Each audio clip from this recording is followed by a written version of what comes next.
Hello and welcome everyone to the second video. So hopefully you've watched the first video, King and Pawn Endings Basics. This is King and Pawn Endings Stage 2. Now, you may have noticed the basic concept of opposition from the first video doesn't seem like a very practical one, given that the kings are in exactly perfect position for the enemy or you to simply grab opposition, and either you work your way up the board toward king on the 6th, pawn on the 5th, or they have opposition and the game is simply a draw. But already in an endgame where a pawn is only on the 2nd rank is not quite the most practical position. It's a very important position and a very important technical concept for you to master.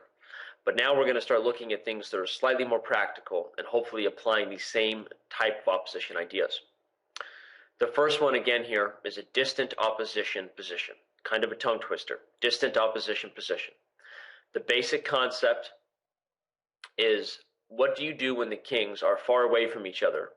You know that you want to reach the position with your king eventually on the 6th rank, but, just moving to get rid of the arrows, but how do you do that and still dictate the opposition? And go ahead and pause the video if you want.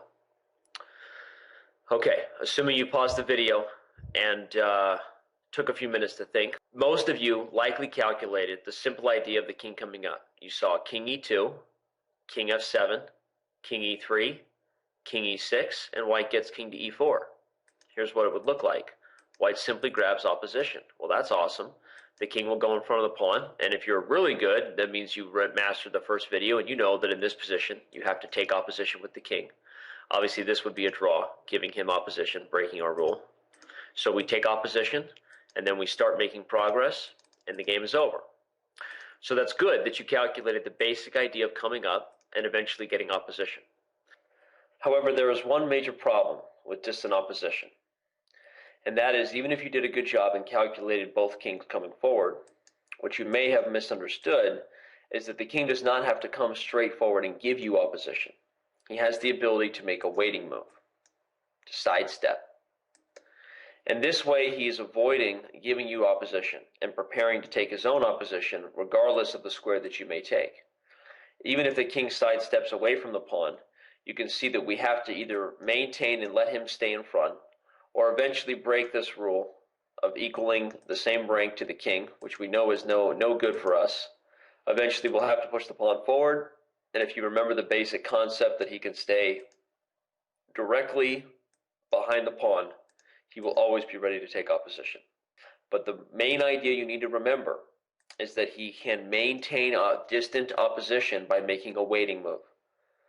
So, before we just give up on this position, there is one way for white to make progress, and a very, very important concept that's going to help us as we move on to more difficult things. That is, we'll put it this way. If the king were already directly in front of the pawn, either on the E, D, or C file, the position would be a draw. That's your clue. So taking that advice and looking at the position here, maybe you can think about what that clue means. Go ahead and take a few minutes. Okay, we're hoping you've done that. The idea that white can execute here to take advantage of the king's position is to come to the side of the pawn, the hallway, as we said, that helps the pawn move forward, that avoids direct opposition from the king. By coming this way, you see that his ability to make a waiting move does not make a difference because he is unable to reach the square. When calculating distant opposition, try to remember that the only way for an enemy king to hold distant opposition is on a direct file or a direct rank in some cases. It has to be a straight line. If he's trying to prevent you from, let's say, making progress toward one way, he can maintain on a direct rank. But diagonal opposition does not work for the defender. Diagonal opposition, a move like this, does not work for the defender. And that is because white can move forward and take the square as if he just had this position. He can move forward and take the square as if we were just in a position where he had opposition on d6 or d4, the king moved, and we sidestepped. Here, if the king comes up, we take the square, and white is already in position to help the pawn move forward. King and pawn working together. Eventually we reach our goal of king on the 6th, pawn on the 5th, and the game is over. So, distant opposition, a very basic form of distant opposition, is what we see here. Calculating the ability for not only your opponent to perhaps make a waiting move, you cannot forget this idea, where the game is now a draw. He is prepared to take opposition. But also calculating your opportunity to evade this distant opposition and this waiting move idea by coming to the side of the board that he is unable to maintain direct distant opposition. Distant opposition can only be used on a direct file or a rank. The diagonal opposition does not work, okay? In almost any position without exception. The only exception would be if there were tons of pawns on the board, which in reality would not be a really traditional king and pawn ending where those concepts was applied. So, one thing I did mention was that if the king were already here on a direct file, it would be a draw. Just to prove that point, chess is not like football. One player can't like juke this way, move his whole body and trick the black king into moving and then actually let go of the piece over here. It doesn't work like that, right? You must make the move. The king takes opposition. Now we must come forward in some way, giving him distant opposition. Actually now giving him direct opposition. And the game is a draw. So see that again. It's unlike another sport. There is no juking. You must make a decision, and he will maintain distant opposition. So as we said, this position is a win because of the king's inability to get direct distant opposition on a file, as long as the white king knows to come this way. Whereas this position is a draw. To clear one more point up, what if we had this position, but the white pawn was still on d2? Well, now you see that the idea of distant opposition waiting moves, the ability to make a waiting move, does not only apply for the defender. Let's say that he holds this distant opposition, holds it, ready, if you go here, he's going to go here, and if you go here, he's going to go to d7, thinking he has his distant opposition. In this situation, white's ability to make a waiting move with the pawn will then reset the opposition to be in white's favor. You see how tricky these things can get, which is why you need to go through these slowly if you don't know king and pawn endings and make sure you master the concepts. Your ability to solve a king and pawn ending will affect your ability to solve many other endings. Said it before and I'll say it again. So we saw distant opposition, the defensive idea of making a waiting move, which you cannot afford to miscalculate. You must always expect the best move from your opponent. Now we see the ability to make a waiting move can also apply to the position of the person with the pawn. He makes that distant opposition, feels like he's holding the situation down, but in reality he's not because of our ability to make a waiting move. So, there is distant opposition in its purest form. Our next step, irregular opposition, is the next basic concept to understand. In this situation, we learned that opposition can also apply even if the kings are never directly opposed. That's why we call it irregular. Hopefully at this point, as I've said, you've done the first video, you understand basic opposition in its purest form. One square apart, he simply moves, you take what he's given up. Obvious and efficient, and you make progress. Then we see distant opposition, which is very important for calculating practical positions. Your ability to dictate the timing of who gets opposition, which is what distant opposition is all about, making those different types of waiting moves. Now we see irregular opposition. The basic concept is that the kings will never be directly opposed in this endgame, but white will be completely winning. You can take a few minutes if you want to see how white wins this. I'm assuming you're going to pause your video, and now we're going to move forward. The king simply moves to d6. King to d6, king to f8, king to e6, king to g7, king to e7, king to g8, king to f6, king to h7, king to f7, black plays king to h8, and white plays king takes g6, winning the pawn. And if you know that king on the 6th, pawn on the 5th always wins, then you know you've already reached a goal position. Here's what we just looked at. We saw king to d6. He has to move, irregular opposition. He wishes he could say pass, but he can't. Then we make progress on one square. He has to move, we make progress on another square. He has to move, we make progress on another square. He has to move to guard the pawn, we finally make progress here. He moves, and we take the pawn. The kings have never been directly opposed in that situation, but he is unable to prevent us from making progress. Hence the term irregular opposition. And it starts to teach you the concept, just to remind you that this position wins even when it's your move. Real quick, king on the 6th, pawn on the 5th always wins because the timing works out, and you win. This starts to teach you, irregular opposition starts to teach you the basic concept that opposition is really all about square control. At first we see it as a tool that we only apply to the kings. We see that the kings oppose each other and take the square that he's given up, but it's really about the pieces at that point. Then you start to see that opposition is ultimately about square control, okay, because there are major tools, advanced tools that we eventually use to get the opposition. If opposition is a tool we are learning right now that helps us get that goal of king on the 6th, pawn on the 5th, let's say, that wins, eventually we learn tools to help us get the opposition, okay? So, before we move on to the next position, I'm going to make a trick here for you. What if I add a pawn here for white? A lot of people would say, okay, Danny's finally lost it. How can that possibly be more difficult? But in this situation, there is a new feature, and that is if white simply comes forward and pushes, we will be reaching a stalemate position. Now you can try to trick. Some of you who may already be familiar with ideas of triangulation may try to make some weird moves with the king, trying to trick and gain some sort of opposition, thinking that you're changing the timing of the position. But because black only needs to guard one square, which is essentially as soon as you go to e6, he must go to e8. There is no triangulation. What I just said is something you're going to forget, but as we get to very advanced king and pawn endings, which we will by the end of this, your muscles will be built and we'll be solving difficult positions. You'll be very proud.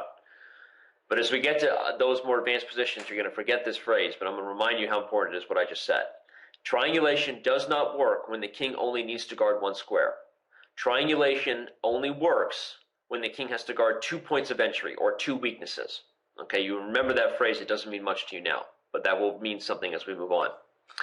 So that ability to make a triangle and try to make some sort of weird timing, some sort of timing and difference doesn't make a difference. You see, it's an imaginary triangle. The only way to win this endgame is actually to sacrifice the pawn. Simply give it up, force him to take it, and guess what endgame you're in? The one we just solved. Keeping that in mind, that as we move forward, I may be giving you difficult positions, and if you're really trying to improve, you will try to solve them in your head before I give you the answer. And we look at a position where the same concept applies, but we are closer to the edge of the board. Does this change our evaluation? You can pause the video if you'd like to solve it yourself. Here we go. The evaluation is changed, and hopefully your intuition noticed it immediately. Even if you have the ability to make progress here, what you will notice, let's say you have the ability to make progress with that same sack, what you will notice is that you are dealing with a corner pawn. So white actually does have the ability to make that sack and still use irregular opposition, by the way. You do have that ability. The only problem is that your goal is a mute point. The goal is not a real goal because it's a corner pawn. And as we already discussed, it's not winning. The starting position was actually this one. White has a choice to just start moving over and convert to the king and pawn ending, or play this move g7, which would prevent any progress from the rook. In fact, it would prevent any movement from the rook because white can simply sacrifice this pawn, and after the trades are made, the pawn queens. But instead, he simply came forward as the game was winding down. He expects his opponent to resign. But when this trade was made, 2 more moves were made, and the game was agreed to a draw. White instantly realizes his horrific blunder and that he is just transposed into a theoretically drawn ending, because the position is either stalemate, or as we said, the pawn is sacrificed in order to allow the irregular opposition, but it doesn't matter. This position with these 2 pawns, if the king reaches this square, or anywhere stopping the queen, is a theoretical draw. Good to know, right? Okay. Now we move on to the position that was featured in our preview picture, and that is a famous position known as the king dance. Okay, here I'd like everyone to take a few minutes to think about the evaluation of this position. It is white to play, and what exactly would you like to do in order to play in this position? Are you better? Are you worse? There are some practical features that would suggest one line of thinking. But it is white to play, and I will let everyone make some of their own decisions. I'd like you to think about who's better here and why, what white would play, and how you see this position going. Okay, so go ahead and take a few minutes to do that. This position is a draw with best play for white, but the majority of the moves here lose. Now, if you really calculated a critical line, you may have actually tried to see a way where white can win. Before we go into that line, let's see what happens if white plays the most simple play, tries to activate the king and come forward. Do you recognize this position? This is the flip side of the position we were just looking at. Black simply takes this square, and you will see that irregular opposition is executed until black is going to win this pawn. Irregular opposition. White cannot prevent black from making progress. So, if we can't move this way, you can start to eliminate other king moves, any other passive king moves, because you establish that if this pawn reaches this square, you're going to have a hard time preventing him from coming forward. Even if he has to do the long route of irregular opposition, you're still going to get killed in the long run. So you start to see him more aggressive. Perhaps I'm assuming you did a good calculation, so maybe the next step you would have done was calculated an aggressive move, the idea of perhaps coming around the pawn. Now, the idea of this position that's tricky is that if black plays king to e3, white plays king to g4, and now who wins? Zugzwang for black. So black must avoid this square, so he dances. Now, if white plays king to g4, black plays king to e3, and now it's white's in Zugzwang, so he dances. But the person who wins the king dance is always the person who started out with a more active king position. The black king reaches the rear of the pawn, forcing the king to take the square that he doesn't want to, and black simply backs up to the square that he could have gone to for 3 moves, takes the square finally, and white is in Zugzwang.